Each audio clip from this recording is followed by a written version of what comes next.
नमस्ते, मैं बीना किचन से बोल रही हूँ। आप सभी लोगों को हार्दिक स्वागत है। हमेशा की तरह हर हर महादेव कमेंट बॉक्स में हरि विष्णु जरूर लिखना, क्योंकि जया एकादशी कब पड़ रही है, कितनी तारीख को पड़ रही है, एकादशी वाले दिन क्या करना चाहिए, क्या नहीं करना चाहिए, इसके विषय में हम बात जान लेते हैं।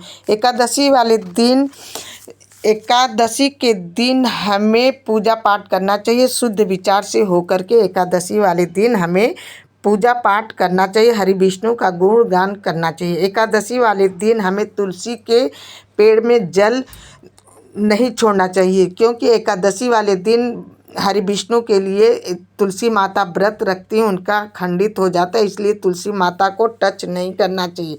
ऊपर से पूजा पाठ दूर से कर लेना चाहिए, लेकिन टच नहीं करना चाहिए। हरि विष्णु का हर पूरे दिन जो बहनें एकादशी का व्रत रखती हैं, उनके पितृ लोग स्वर्ग में जाते हैं, उनके पितरों की दर्पण होती है, पितृ लोग सीधे स्वर्ग को प्राप्त होती है। तो इसलिए एकादशी के व्रत जो बहन करती हैं, उनके पति के पक्ष से भी पितृ लोग स्वर्ग लोक में जाते हैं, माता के पक्ष से भी 10 पीढ़ी पितृ लोग जाते हैं स्वर्ग में। तो इसलिए जो एकादशी का व्रत रखता है वो बहुत ही अच्छा, बहुत फलदायी होता है। तो इसलिए एकादशी का व्रत रखना चाहिए अपने काया के लिए, क्योंकि काया का रोग दुख कष्ट सब कटता है, इसलिए एकादशी का व्रत रखना चाहिए। एकादशी वाले दिन हमें गंगा सरोवर के किनारे होकर संकल्प लेना चाहिए कि हम आज एकादशी का व्रत रखे हैं,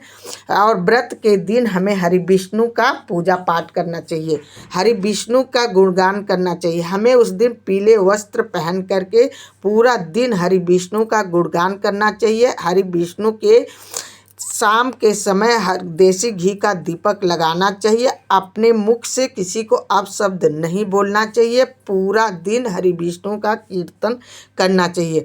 और एकादशी वाले दिन हमें क्या करना चाहिए? एकादशी के दिन हमें अपने घर में बड़ों बूढ़ों के सेवा करना चाहिए। इसलिए एकादशी का व्रत बहुत शुद्ध और बहुत पवित्र है।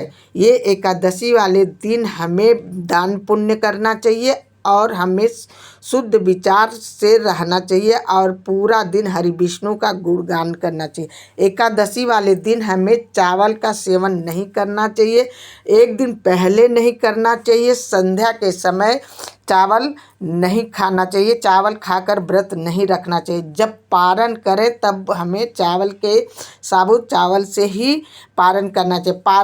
पारण के दिन हमें सुबह जल्दी उठ करके नहा धो करके हमें सीधा छू करके पारण वाले दिन हमें दान ब्राह्मणों को देना चाहिए, तब उसके बाद भोजन ग्रहण करना चाहिए। क्योंकि हमें एकादशी का व्रत रखने का मतलब है कि हमें पारण वाले दिन दान ब्राह्मणों को देना अति आवश्यक है। दान दे करके एक थाली भोजन ब्राह्मणों को देना अति आवश्यक है, उसके ऊपर द्रव्य देना जरूरी है।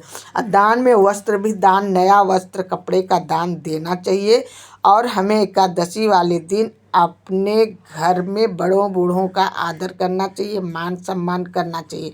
यदि एकादशी वाले दिन हम गंगा सरोवर में नहाते हैं तो अति उत्तम है। यदि नहीं नहाते हैं, नहाने के पानी में गंगा जल डाल करके स्नान करना चाहिए।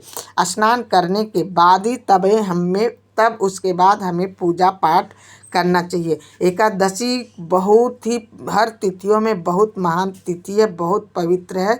ये देवताओं के लिए है। ये एकादशी का व्रत सीधे हमें हरि विष्णु को प्राप्त होता है। एकादशी वाले दिन भजन कीर्तन करना चाहिए, हमें किसी को अपशब्द नहीं बोलना चाहिए। एकादशी का व्रत अति उत्तम व्रत है, क्योंकि ये व्रत सबको रखना चाहिए।